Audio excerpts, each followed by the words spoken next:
बड़ी खबर आ रही है, बयान क्या दिया जा रहा है बीजेपी के वरिष्ठ नेता अश्विनी चौबे की तरफ से, सुनते हैं। मूर्ति श्री राम की और रामायण सेंटर बनने जा रहा है, उसका भी भूमि पूजन जल्दी होगा। बाबा क्या लग रहा है? अरे हो यह जो ही राम रुचि राखा, जाहे विधि राखे राम, ताही विधि रही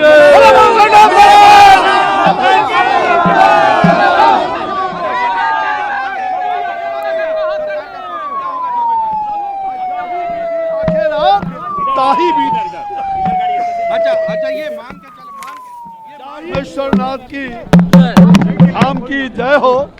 आज बड़ा शुभ दिन है कि बाबा परमेश्वरनाथ का पूजन हुआ और आज इसका मंदिर का जीर्णोद्धार का और तालाब का जो वर्षों से हम लोग मांग कर रहे थे वह पूरा हुआ है, उसका उद्घाटन हुआ है और सेकेंड फेज का शुभारंभ भी आज किया गया है। बाबा आज सब कुछ ठीक ठाक रहा मुख्यमंत्री जी के साथ। भाई देखो, भगवान के दरबार में है, जाहे विधि राखे राम ताही विधि रहिए, जाहे विधि राखे राम ताही विधि रहिए। कब तक हो यह जो ही सरकार कब तक हो यह जो ही राम रुचि राखा, काके तर्क बढ़ावै साका, बजरंग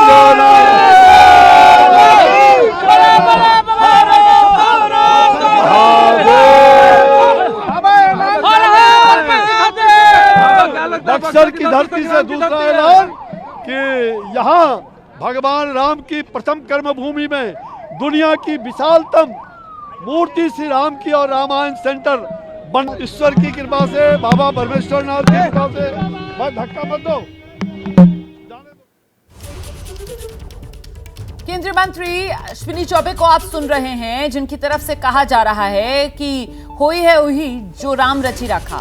राम जी ने जो पहले से तय कर दिया है वही होने वाला है। बिहार की सियासत में क्या होगा, इस सवाल के जवाब में अश्विनी चौबे की तरफ से ये जवाब दिया गया है। तो कुल मिलाकर बिहार में सरकार बदलना तय, बिहार में नीतीश का बीजेपी के साथ आना तय, सिर्फ औपचारिक ऐलान भर का इंतजार बाकी। और इसी को लेकर हर राजनीतिक दल में खेमाबंदी तेज होती हुई नजर आ रही है। दोपहर के 12 बज चुके हैं। नीतीश कुमार बक्सर में और वहीं पर उनके साथ मंच साझा करते हुए केंद्रीय मंत्री अश्विनी चौबे।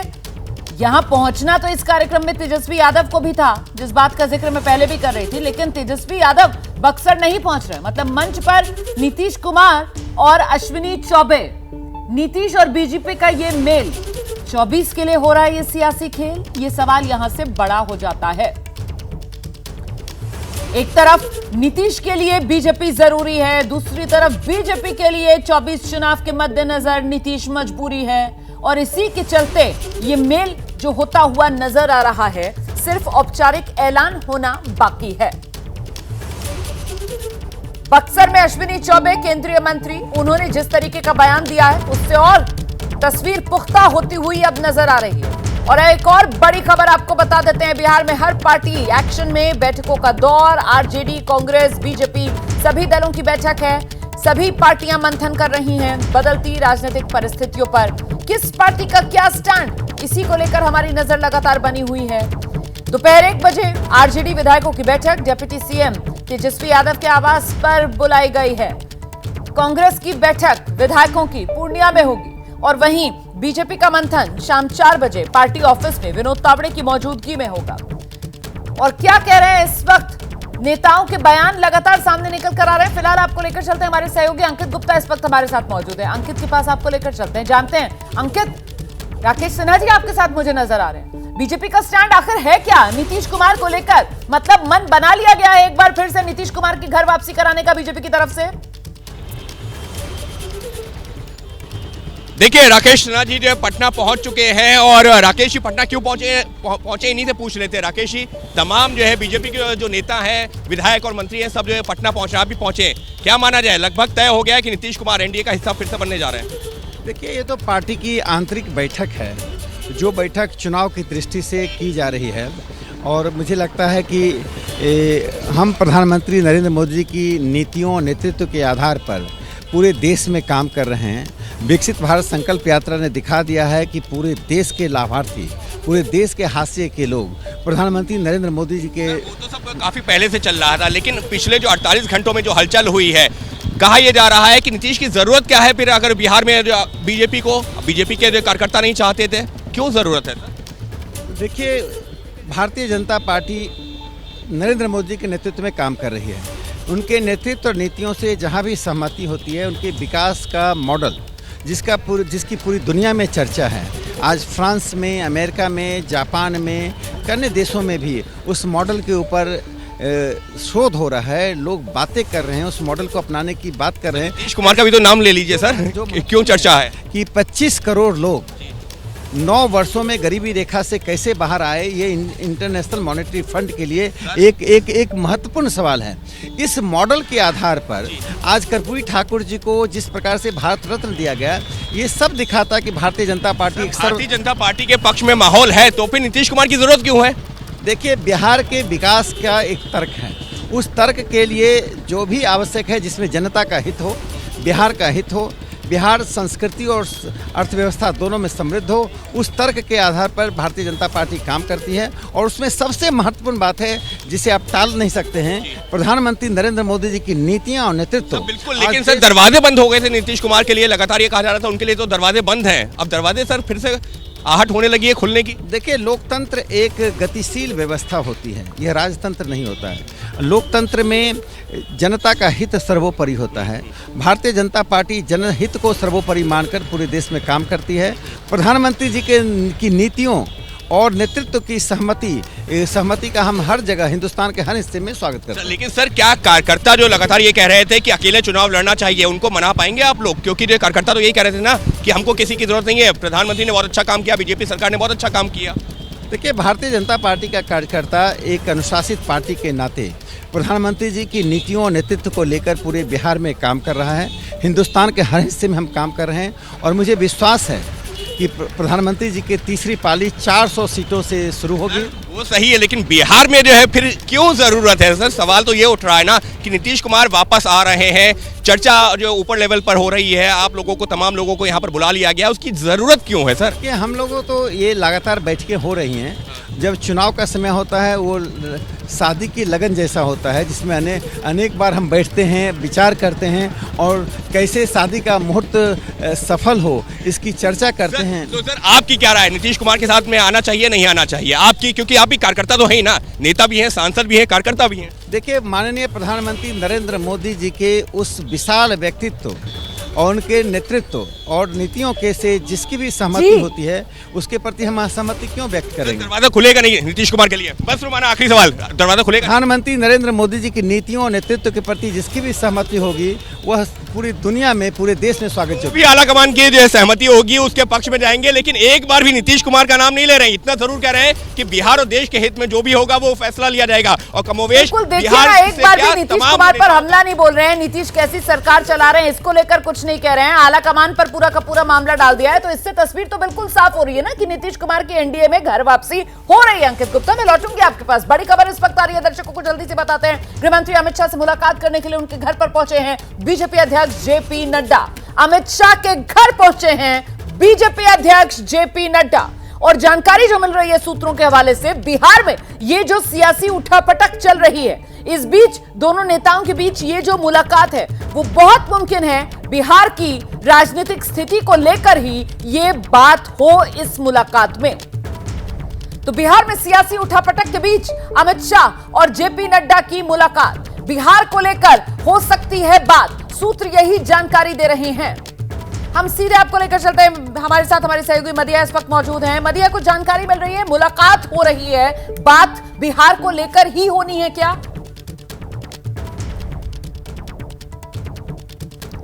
मदिया, आपको मेरी आवाज मिल रही है? मदिया से मुझे लगता है हमारा संपर्क अभी नहीं हो पा रहा है। इस बीच आपको बता दें कि एक तरफ बिहार में लगातार सियासी हलचल तेज है, बीजेपी के जो सांसद हैं उनके पटना पहुंचने का सिलसिला लगातार जारी है, क्योंकि आज न सिर्फ बीजेपी के विधायक बल्कि सभी सांसद, सबकी बैठक शाम 4 बजे होनी है। और उससे पहले यहां दिल्ली में अमित शाह के घर पहुंचे हैं बीजेपी अध्यक्ष जेपी नड्डा, उनसे मुलाकात करने के लिए। एक बार फिर से बात करने की कोशिश करते हैं। मदिया, अगर मेरी आवाज मिल रही है तो बताइए जरा, इस मुलाकात में क्या बिहार को लेकर ही बात होनी है?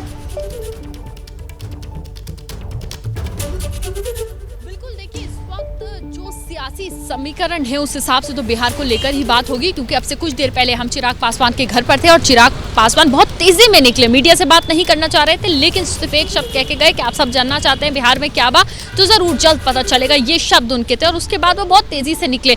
जब उनका पीछा किया गया, फॉलो किया और पहुंचे तो पता चला कि वो अमित शाह से मिलने आए हैं, उनके घर पहुंचे हैं। और उसके कुछ ही मिनट बाद यहाँ पर जेपी नड्डा पहुंचते हैं और जाहिर सी बात है अंदर जो बातें होंगी वो बहुत अहम होंगी, क्योंकि ये वो जगह है जहां से बहुत अहम फैसले लिए जाते हैं। और इस वक्त जो कुछ भी बिहार में चल रहा है उस हिसाब से समझा जा सकता है कि यहाँ जरूर कुछ अहम बात होगी। बिहार में सियासी उठापटक और बड़े फैसले बीजेपी के खेमे में, जाहिर सी बात है यहीं दिल्ली केंद्रीय नेतृत्व की तरफ से किए जाएंगे। और उसी को लेकर ये जो मुलाकात जेपी नड्डा और अमित शाह की, ये बेहद महत्वपूर्ण हो जाती है। मैं दोबारा आपके पास आऊंगी। और इस बीच दिल्ली में हलचल तेज हो रही है। आप जानते हैं दिल्ली में गृहमंत्री अमित शाह, उनके घर पर बीजेपी अध्यक्ष जेपी नड्डा पहुंचे हुए हैं और वहीं पर एलजेपी रामविलास पासवान पार्टी के अध्यक्ष चिराग पासवान भी पहुंचे। अमित शाह के घर पर चिराग पासवान भी मौजूद, जो अमित शाह से मुलाकात कर रहे हैं। और इसी बारे में आपसे कुछ देर पहले हमारी सहयोगी मदिहा ने बताया था कि जब वो भीतर जा रहे थे और उनसे बात करने की कोशिश की तो उन्होंने यही कहा कि बिहार में काबा आप लोग यही जानना चाह रहे हैं, बस कुछ इंतजार कीजिए, उसके बाद तस्वीर साफ करेंगे। एक बार फिर से रुक कर लेते हैं। मदिहा हमारे साथ लगातार बनी हुई है। मदिहा, क्या लग रहा है कितना इंतजार और करना पड़ेगा जिसके बाद ये तस्वीर साफ हो पाएगी, जिसका आप बता रही थी, जिक्र करके भीतर गए थे चिराग पासवान? देखिए, बिहार में काबा इसके लिए इंतजार तो करना ही होगा, क्योंकि जिस तरह से पॉलिटिकल सिनेरियो बिहार के बीते दिनों में चेंज हुए तो जाहिर सी बात है बहुत मंथन के बाद फैसला लिया जाएगा और वही फैसले का इंतजार जो है सभी लोग कर रहे हैं। लेकिन सबसे बड़ी बात यह है कि अभी जो मीटिंग शुरू हुई है वो अभी ही शुरू हुई है, तो यानी कि इंतजार तो कुछ करना ही होगा, क्योंकि ये मीटिंग के बाद निकलने के बाद चिराग पासवान क्या कहते हैं, अपना स्टैंड क्या क्लियर करते हैं, ये देखना होगा। क्योंकि सबसे बड़ी बात तो ये है कि जिस तरह से चिराग पासवान एक बात कहते आए हैं कि मैं अपना स्टैंड तब क्लियर करूंगा जब मुझे पूरी सिचुएशन क्लियर होगी कि क्या कुछ सिचुएशन बनती है आगे, तो जाहिर सी बात है वो शायद वही चीजें क्लियर करने के लिए, सब कुछ समझने के लिए यहाँ पर नजर रखना इसलिए बहुत जरूरी हो जाता है, क्योंकि चिराग पासवान जो है वो लगातार नीतीश कुमार की घेराबंदी करते रहे हैं। चिराग पासवान ने 2020 बिहार विधानसभा चुनाव नीतीश कुमार के खिलाफ ताल ठोक कर लड़ा था और बार बार कहते थे कि मेरा सीना चीर के देखिए, उसमें नरेंद्र मोदी का चेहरा आपको नजर आएगा। लेकिन नीतीश कुमार का जमकर विरोध चिराग पासवान ने किया था। अब क्या होगा, इसीलिए इस पर नजर रखना जरूरी। तो दिल्ली से लेकर पटना तक हर सियासी हलचल पर हमारी नजर है। उधर पटना में देखिए एक और डेवलपमेंट हो रहा है। मांझी से मुलाकात करने के लिए बिहार बीजेपी अध्यक्ष सम्राट चौधरी उनके घर पहुंचे हैं। जीतन राम मांझी से मिलने पहुंचे हैं बिहार बीजेपी के अध्यक्ष। और ये मुलाकात महत्वपूर्ण इसलिए हो जाती है क्योंकि जीतन राम मांझी ही वो नाम जिसको लेकर बताया जा रहा है कि महागठबंधन आश्वस्त है कि कहीं ना कहीं महागठबंधन की डूबती नैया मांझी पार लगवा देंगे। और इस बीच ये तस्वीर आप देख रहे हैं, सम्राट चौधरी पहुंच गए हैं जीतन राम मांझी से मुलाकात करने के लिए उनके घर पर, क्योंकि यहां पर अगर नीतीश आते हैं बीजेपी के साथ तो इसको लेकर सिर्फ अगर समीकरण बिगड़ सकता है तो वो तभी अगर हम मतलब जीतन राम मांझी एनडीए से बाहर निकल जाएं, एग्जिट कर जाएं और महागठबंधन के साथ जुड़ जाएं। इस बीच केंद्र सारे सियासी हलचल का बिहार ही बना हुआ है। पटना, जहां आरजेडी विधायकों की बैठक डिप्टी सीएम तेजस्वी यादव के आवास पर होनी है और जो बयान सामने निकल कर आ रहे हैं जरा वो सुनिए। मौजूद है बिहार सरकार में मंत्री हैं, कृषि मंत्री, और आज बैठक होनी है। आप यहाँ पहुंचे भी हैं मंत्री जी, क्या कुछ बता पाएंगे कि किस बातों को लेकर आज बैठक में किस बातों पर चर्चा होगी? क्या नीतीश जी के साथ आप अभी भी हैं, क्या लग रहा है? कोई इस तरह की बात की चर्चा यहाँ नहीं होगी। यहाँ सिर्फ चर्चा होगा कि क्या बिहार में दलित रह सकता है या नहीं, क्या बिहार में दलितों की सरकार बन सकती है कि नहीं। हम तो कह रहे हैं मुख्यमंत्री जी से कि हमसे समर्थन वापस ले लो, लेकिन किसी दलित को मुख्यमंत्री बना दो। कब तक आप बने रहिएगा? किसी दलित को बनाइए ना, दलित का भी तो अधिकार है इस देश में। आप कह रहे हैं कि कोई दलित अगर बिहार का मुख्यमंत्री बन जाता है तो गरीब गुरबों के लिए भलाई का काम हो। तो जातीय जनगणना किसके लिए हुई थी बताइए आप? आपके तरह कितने लोग हैं दलित में पत्रकार? हैं? नहीं है ना। उसी की तो बात करने के लिए बैठेंगे हम लोग कि दलित का बेटा भी पत्रकार बने, दलित का बेटा भी मुख्यमंत्री बने, इसी चीज की चर्चा होगी। मांझी जी को आप लोग चाहेंगे कि मुख्यमंत्री बने? वो तो दलित है, दलितों की बात। हम तो नीतीश जी से आग्रह कर रहे हैं कि किसी दलित को मुख्यमंत्री बनाइए। उन्हीं से हम लोग सवाल कर रहे हैं। बनाना चाहिए किसी। आप नीतीश जी से सवाल करने का क्या आपको अभी भी उम्मीद है कि नीतीश जी साथ? मुख्यमंत्री है ना, तो सवाल किससे पूछिएगा? नहीं पूछे। मुख्यमंत्री है तो हम लोग जनता जनार्दन आग्रह तो करेंगे कि दलितों को मुख्यमंत्री बनाओ। आप कह रहे हैं कि हम थोड़े गए थे नीतीश जी के साथ। सत्य है, जो सत्य कहने में क्या दिक्कत है? यही ना सत्य है कि हम लोग नहीं गए थे, खुद आए थे। नीतीश जी खुद आए थे और आज खुद एग्जिट हो रहे हैं। ये वही बताएंगे। और ये बताएं कि कल जो है वो उप मुख्यमंत्री नहीं पहुंचे, शाम में जो हाई टी था आप में से कोई नहीं गया, पहले से ये कार्यक्रम तय था और उसके बाद ये नाराजगी पर नाराजगी की जो बातें आ रही हैं, ये भी खबरें आई कि लालू जी ने कहा कि नीतीश अब साथ नहीं रहे। बता दीजिए, आप की जितनी उम्र हुई है उतने उम्र में आपने राजभवन में किसी दलितों को, गरीबों को कुर्सी पे बैठते देखा है क्या? नहीं देखे है ना। तो जो गरीब की पार्टियां होती है उसके लिए राजभवन और सीएम हाउस होता है। यही इमोशनल कार्ड खेलकर आरजेडी आज रणनीति तैयार करेगी। तो मैंने दलित की बात करूं तो इमोशनल हो गया, अकलियत की बात करूं तो इमोशनल हो गया। किसकी बात करूं आप बताओ? दलित की बात आप अब तक जो कर रहे थे और आज कर रहे हैं, दोनों में अंतर है। आप समझिए। जैसे क्या? सवाल का जवाब जैसे क्या अंतर है? आप बता रही हूँ कि आज की बैठक में आप क्या दलितों की बात करेंगे? बस और क्या कोशिश होगी ये जानने? यही कोशिश होगी कि दलितों को न्याय कैसे मिले, दलितों के लिए काम कैसे हो, पिछड़ों के लिए काम कैसे हो, अकलियत के लिए काम कैसे हो, देश में नौजवानों की नौकरियां कैसे दी जाए। इसके लिए सरकार बची रहेगी तब तो आप बिना सरकार का हम लोग नहीं कर सकते हैं क्या? उम्मीद तो खो बैठे हैं। ये कृषि मंत्री है बिहार के, आरजेडी के कोटे से आते हैं कुमार सर्वजीत, और ये जिस तरीके की बात रख रहे हैं, कुल मिलाकर यहाँ पर अब आरजेडी जो है वो नीतीश कुमार के खिलाफ कुछ कुछ मुखर होती हुई सुनाई पड़ने लगी है। तो बिहार की सियासत में जबरदस्त उठापटक चल रही है और इस बीच कांग्रेस के खेमे से बड़ी खबर ये आ रही है कि भूपेश बघेल को बिहार में पर्यवेक्षक बनाया गया है।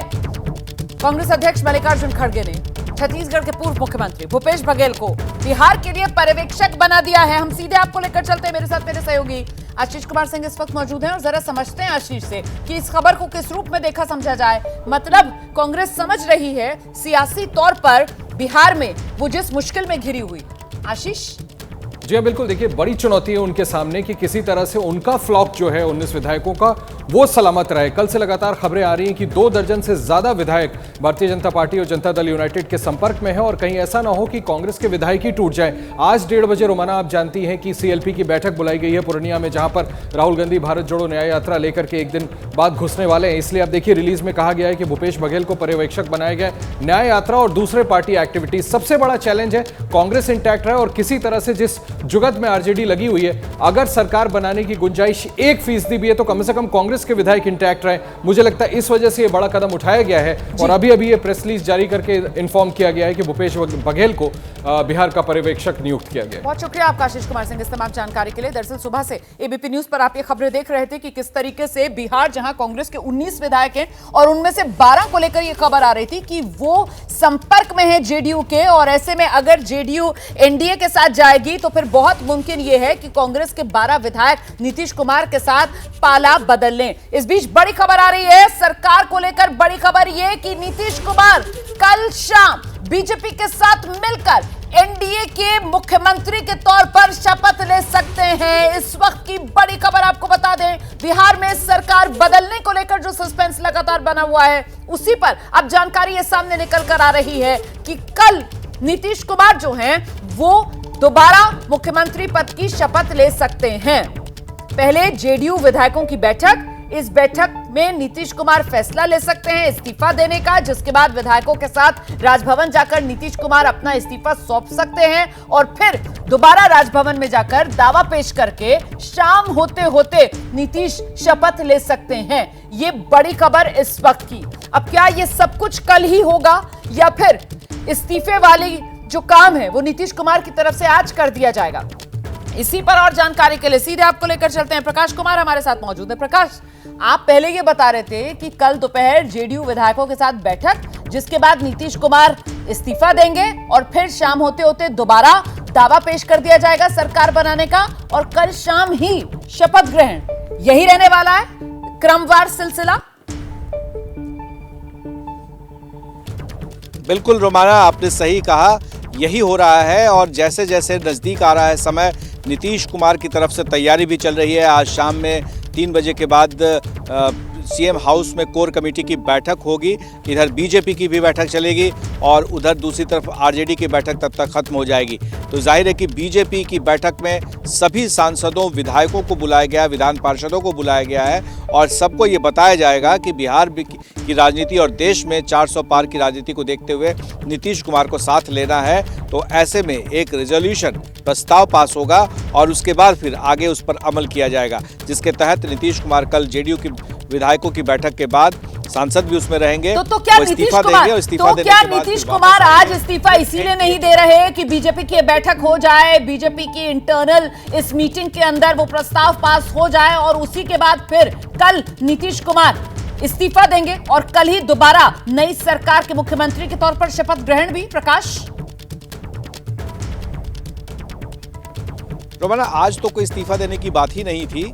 दरअसल नीतीश कुमार ने जो कल 28 तारीख को सुबह में 10 बजे बैठक बुलाई है, तो अपने सारे विधायकों को वो बताएंगे, सांसदों को बताएंगे कि वो क्यों इस्तीफा दे रहे हैं, क्यों महागठबंधन से अलग हो रहे हैं और क्यों एनडीए में फिर से वापस जा रहे हैं। तो ये पूरी प्रक्रिया होती है, पार्टी की भी कुछ प्रक्रिया होती है। सभी विधायकों, सांसदों, विधान पार्षदों को अपने कॉन्फिडेंस में लेकर के फिर आगे बढ़ा जाता है। तो उसी के तहत कल शाम में जैसे ही वो दावा पेश करेंगे, 2-3 घंटे के अंदर में, क्योंकि तैयारी पहले से ही हो गई है, तो ऐसे में 2-3 घंटे के अंदर में शपथ ग्रहण समारोह भी हो जाएगा। हालांकि ये भी बताया जा रहा है कि 2 डिप्टी सीएम और खुद मुख्यमंत्री नीतीश कुमार होंगे और एक आध मंत्री और बन जाए, जैसे कि संसदीय कार्य मंत्री की जरूरत पड़ती है तो विधानसभा सत्र बुलाया जाता है विश्वास मत हासिल करने के लिए। तो जो जरूरी है उसके तहत मद्देनजर वो व्यवस्था की जाएगी और लेकिन कल शाम में ही शपथ ग्रहण समारोह हो जाएगा। ऐसी बातें सामने आ रही है, जो हमारे सूत्र हैं वो बता रहे हैं कि सब तैयारी मुकम्मल कर ली गई है, बस एक औपचारिक ऐलान होना बाकी है। रोमाना, आप रहिए मेरे साथ। प्रकाश कुमार, मैं लौटूंगी आपके पास। सीधे जरा रुक कर लेते हैं। बीजेपी के खेमे में भी इस वक्त हलचल बढ़ती हुई नजर आ रही है। शाम 4 बजे से बैठक तो होनी है विधायकों की, सांसदों की। फिलहाल अभिषेक उपाध्याय का रुख करते हैं और जरा जानते हैं बीजेपी में किस तरीके की हलचल।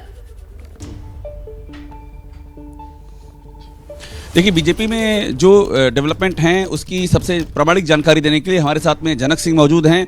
बिहार विधानसभा में ये मुख्य सचेतक हैं बीजेपी के।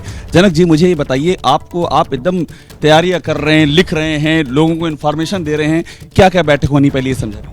सबसे पहले आप एबीपी न्यूज़ के साथ साथ आपको ढेरों साधुवाद कि हमारे बिहार के धरती पर आप आए हैं, इसलिए अपने तरफ से, बिहार वासियों की तरफ से, हमारी ओर से आपको हार्दिक धन्यवाद। अब जरा हमारी खबर की भूख संतुष्ट कीजिए। आज मीटिंग, उसके बारे में बताइए। देखिए, ये भारतीय जनता पार्टी एक नेशनल पार्टी है, जो दुनिया की सबसे बड़ी पार्टी है और हम संगठन में विश्वास करने वाले लोग।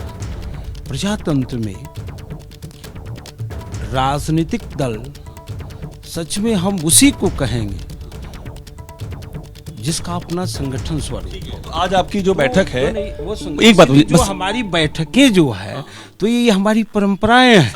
तो एक आपकी कार्यकारिणी की बैठक है और विधानमंडल की बैठक है। ये हमारी विधानमंडल की आज बैठक है, विधानमंडल दल की बैठक है, जिसमें अन्य भी हमारे प्रमुख लोग रहेंगे, विधायक रहेंगे और सांसद भी रहेंगे। देखिए, वो हमारे तो वो भी तो पार्टी के कार्यकर्ता है ना, पार्टी के कहीं ना कहीं उनके ऊपर दायित्व है संगठन में, तो उसके ख्याल से वो भी रहेंगे वहाँ।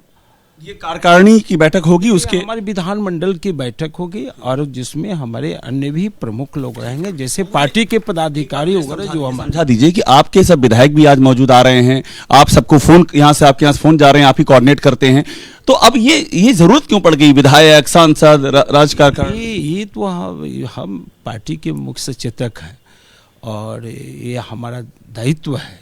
पार्टी ने जवाबदेही दी है कि जब भी पार्टी की बैठकें हो तो आपके कार्यालय से सभी मानियों को सूचना जाना चाहिए। सूचना दे दी आपने सबको? अपने कर्तव्य का निर्वाहन कर रहा हूं। सूचना दे दी? सभी हमारे सभी लोगों को सूचना हो गई। तो होने जा रहा ना जनक जी, आप जो मुस्कुरा रहे हैं इसमें मैं कुछ पढ़ रहा हूँ, सारे विधायक, सांसद, पदाधिकारी, कुछ बड़ा फैसला तो होने जा रहा है ना? जी, निश्चित रूप से कुछ ना कुछ तो सामने नजर दिखाई दे रहा है। और आपने बड़ी बात कही, जहाँ न जाए रवि वहाँ जाए कभी, हमसे तो ज्यादा आप जानते हैं। लेकिन आपने कहा कि निश्चित तौर पर कुछ ना कुछ बड़ा होने जा रहा है। कुछ ना कुछ देखिए, हम ये चाहते हैं कि राज्य जो है, बिहार राज्य की अपनी एक इतिहास रहा है भारत के अंदर। हमारा जो अशोक चक्र जो है जी, हमारा अशोक स्तंभ जो है, आप इसी पर अगर आप चिंतन करेंगे तो हमारा बिहार किसी दिन पूरे नहीं किसी आखिरी सवाल का जवाब दे दीजिए। उसी पर आ रहा हूँ, मैं बस एक बात का सवाल दे दीजिए। उसी पर आ रहा हूँ कि हमारा बिहार देश के अहम भूमिका सारी में बात आपकी मान ली मैंने। आज हमारी बिहार की जो स्थिति है उसी पर आ रहे हैं, इसी पर आ रहे हैं कि बिहार के लोगों ने दुर्गति जो नेताओं ने किया है, दुर्गति किया है बिहार के लोगों ने, जो विकास से करने चाहिए उससे हटकर अपने व्यक्तिगत हित की चिंता की साथ आएगी तो ठीक हो जाएगी वो दुर्गति। देखिए, हमारा का नाम है कि हम हमेशा समाज और राज्य और इस मुल्क के हित के लिए हम चिंतन करते हैं। नीतीश कुमार के साथ आना राज्य के हित में है क्या? राजनीति अब माननीय नीतीश कुमार जी की जहाँ तक बात आप कर रहे हैं, अब वो क्या है न क्या, हमारे बड़े नेता ही इसको आपको डिफाइन कर पाएंगे। हम तो एक सामान्य राज्य के हित में होगा ना बीजेपी और होगा भारतीय जनता पार्टी। ज्यादा कुछ कहा नहीं जा रहा है जनक जी की तरफ से, लेकिन इतना जरूर है कि वो जो दुर्गति वाली बात कर रहे हैं कैसे भूल सकते हैं। खुद बीजेपी भी तो लंबे वक्त तक नीतीश कुमार के साथ मिलकर बिहार में सरकार चलाती रही है। खैर, ये राजनीति है और इस राजनीतिक हलचल में जो तेजी देखने के लिए मिल रही है इस वक्त, वो देखने के लिए मिल रही है तेजस्वी यादव के घर पर, जहां आरजेडी विधायक दल की बैठक होनी है। दोपहर 1 बजे का समय है और वहां पर लगातार विधायकों के पहुंचने का सिलसिला जारी है। कुछ ही देर पहले कृषि मंत्री कुमार सर्वजीत वो पहुंचे थे तेजस्वी यादव के घर पर। वहीं पर मौजूद है हमारी सहयोगी निधि श्री झा। जरा निधि से जानते हैं और कौन कौन पहुंचा है अभी तक। निधि, कितने विधायक पहुंच चुके हैं, कितनों का इंतजार बाकी? देखिए, अभी तक 20 विधायक पहुंच चुके हैं रोमाना, और जब तक पूरे 79 विधायक नहीं पहुंच जाते तब तक संभवतः बैठक शुरू ना हो। और एक बात इंपॉर्टेंट है कि जो कुछ देर पहले कुमार सर्वजीत जो कृषि मंत्री हैं, उन्होंने एक बहुत इंपॉर्टेंट बात कही है, वो ये कि दलित सीएम हो, इसको लेकर चर्चा संभव है आज के बैठक में। और लगातार हम ये कह रहे हैं कि किस तरह से मांझी से संपर्क साधा गया, और इस बाबत हमने उनसे सवाल भी पूछा कि दलित है तो ऐसे में क्या मांझी को एक कैंडिडेट के तौर पर, सीएम कैंडिडेट के तौर पर खड़ा करने को लेकर विचार कर रही है कि आरजेडी। इस पर उन्होंने कहा कि ये सब कुछ बैठक में तय होगा, और बार बार ये कह रही है। और मैं चाहूंगी कि कई ऐसे विधायक हैं जिनकी तस्वीरें मैं इस वक्त दिखा रही हूँ और इनकी बात सुनिए।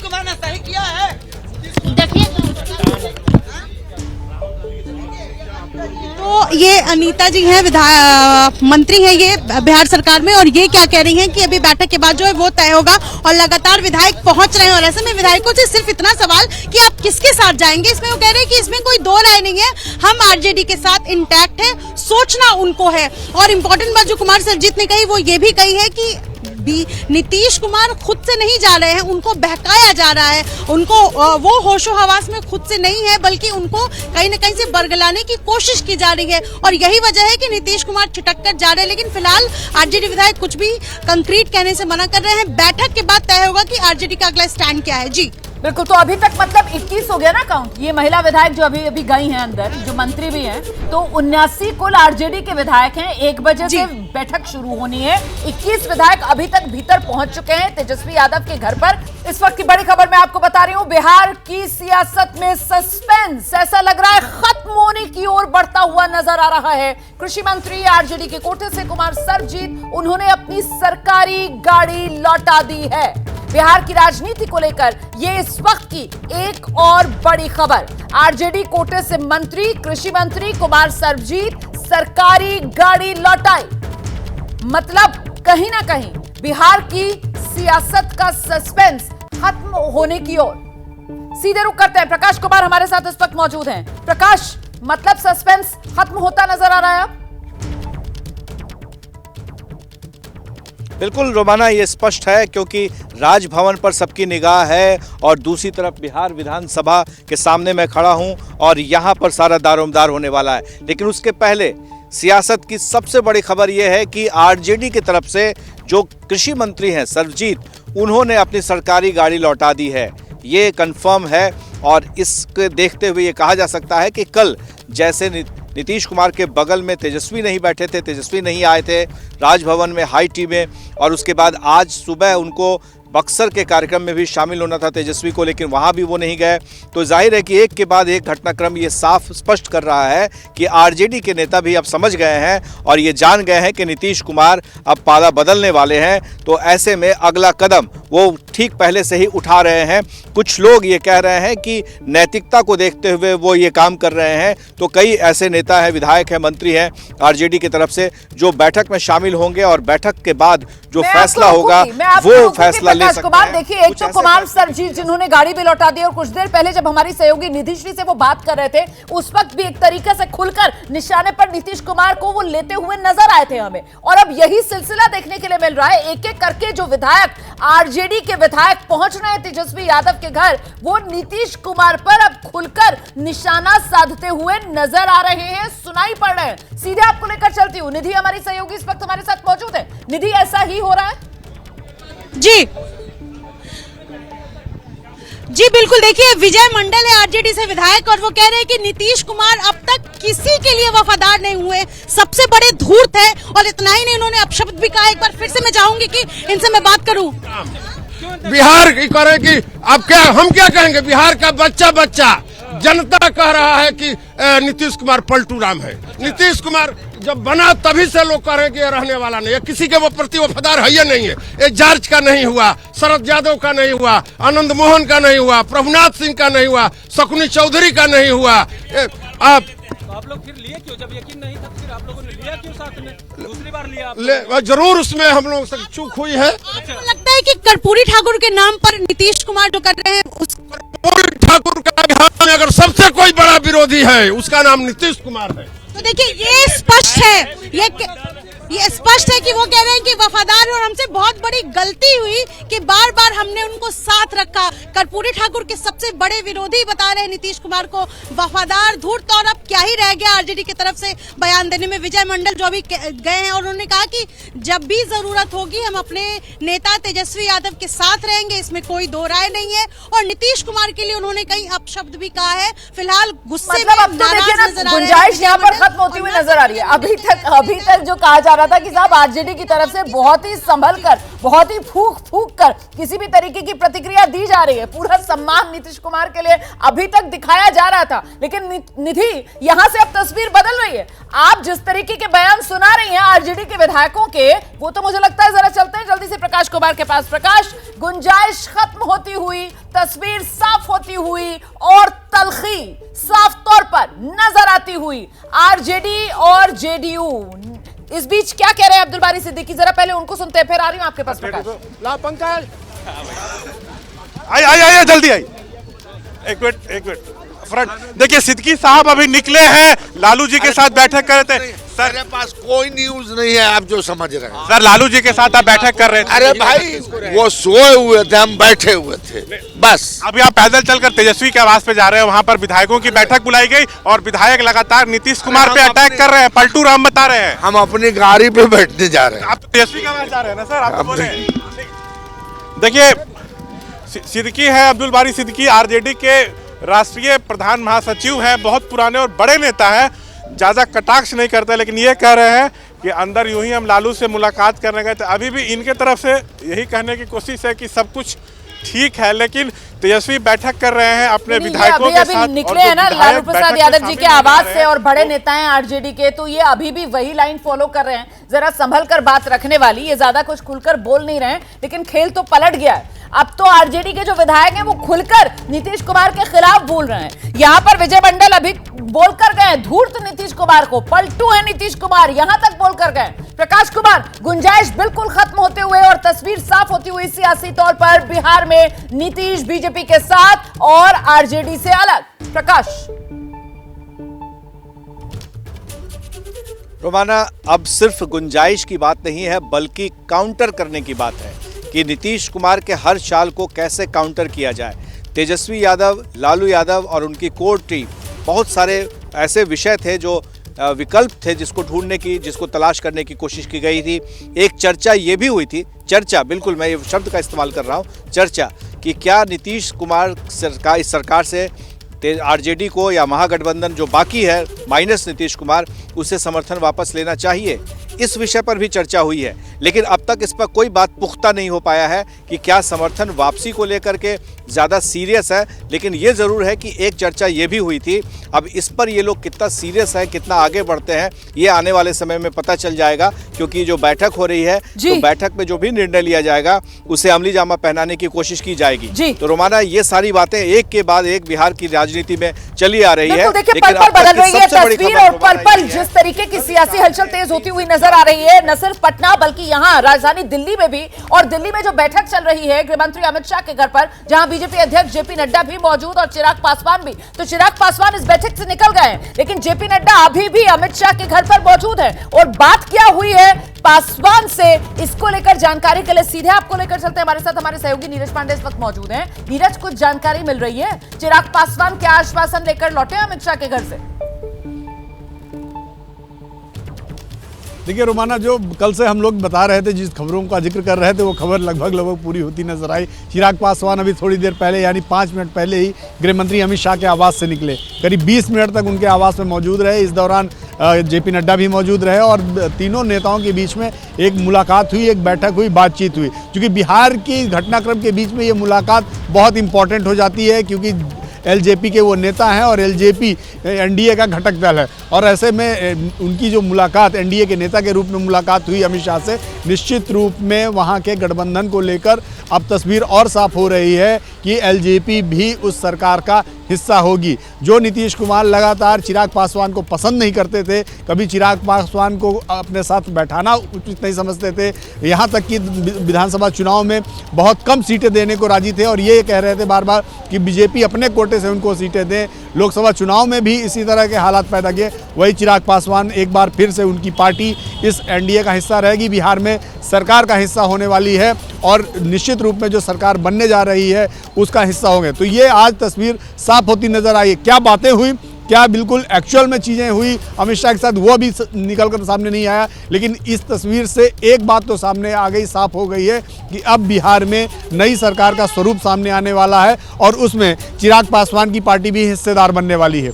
जी रोमाना। गृहमंत्री अमित शाह और जेपी नड्डा से मुलाकात करने के बाद चिराग पासवान मीडिया के सामने, सुनते हैं क्या कह रहे हैं। घटना चक्र को देखते हुए कई सारी चिंताएं, कई सारे कंसर्न्स हम लोगों के रहे हैं। ये कंसर्न्स और ज्यादा तब बढ़ जाते हैं जब कोई अधिकृत जानकारी सामने नहीं आती है। मीडिया के माध्यम से कई तरीकों के कयास सामने आते हैं, कई तरीकों की संभावनाएं सामने आती हैं, पर हकीकत क्या चल रही है ये सही जानकारी जानना जरूरी था। पिछले 2-3 दिन से इसीलिए मैंने इस बात को स्पष्ट किया हुआ था कि जब तक अधिकृत जानकारी नहीं आती है तब तक इसके ऊपर बयानबाजी करना, अगर मगर के प्रश्नों के जवाब देने का कोई मतलब नहीं है। इसीलिए 2 दिन तक मैंने इसके ऊपर कुछ कहा नहीं था। आज इतना जरूर है कि मेरे और इस दौरान मैं जरूर भारतीय जनता पार्टी के शीर्ष नेतृत्व के संपर्क में था। ये जानकारी जरूर प्राप्त हो रही थी कि कुछ चीजें हैं जिसको लेकर जो सुगबुगाहट है वो सही है। आज उन तमाम विषयों पर मेरी भारतीय जनता पार्टी के राष्ट्रीय अध्यक्ष जेपी नड्डा जी, केंद्रीय गृह मंत्री आदरणीय अमित शाह जी से मुलाकात हुई। लोक जनशक्ति पार्टी रामविलास ने अपनी तमाम बातों को, अपने तमाम कंसर्न्स को, अपनी तमाम चिंताओं को उनके समक्ष मजबूती से रखा है। उनके द्वारा भी एश्योरेंस कई विषयों पर दिया गया है। कई विषय हैं जिस पर विस्तार में हम लोग की चर्चा हुई। लगभग आधे घंटे तक ये बैठक चली है। हर मुद्दे पर हम लोगों ने चर्चा की है। ये चर्चाएं अभी और आगे भी चलेंगी। लोकसभा का चुनाव भी सर पर है, सीटों को भी लेकर कई और विषय हैं जिसको लेकर चर्चा होनी है। आज की तारीख में मैं जरूर कह सकता हूं कि परिस्थितियां गठबंधन को देखकर बोलें तो काफी सकारात्मक है। लोक जनशक्ति पार्टी रामविलास के जितने कंसर्न्स हैं उनको जरूर गंभीरता से एड्रेस किया जा रहा है।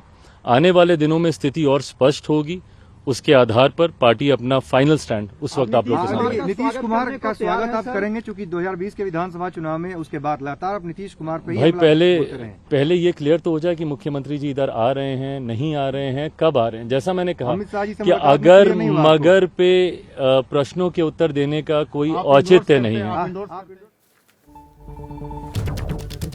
चिराग पासवान को आप सुन रहे थे। नीतीश कुमार को को लेकर पूछे गए, सीधे सवाल पर तो कुछ नहीं बोला उन्होंने, लेकिन बहुत बड़ी बात नीतीश कुमार, चिराग पासवान माफ कीजिएगा, उन्होंने कही है। वो कह रहे हैं कि साहब अधिकृत जानकारी प्राप्त हुई है, जो सुगबुगाहट है वो सही है, और सुगबुगाहट यही कि नीतीश कुमार एनडीए में आने वाले हैं।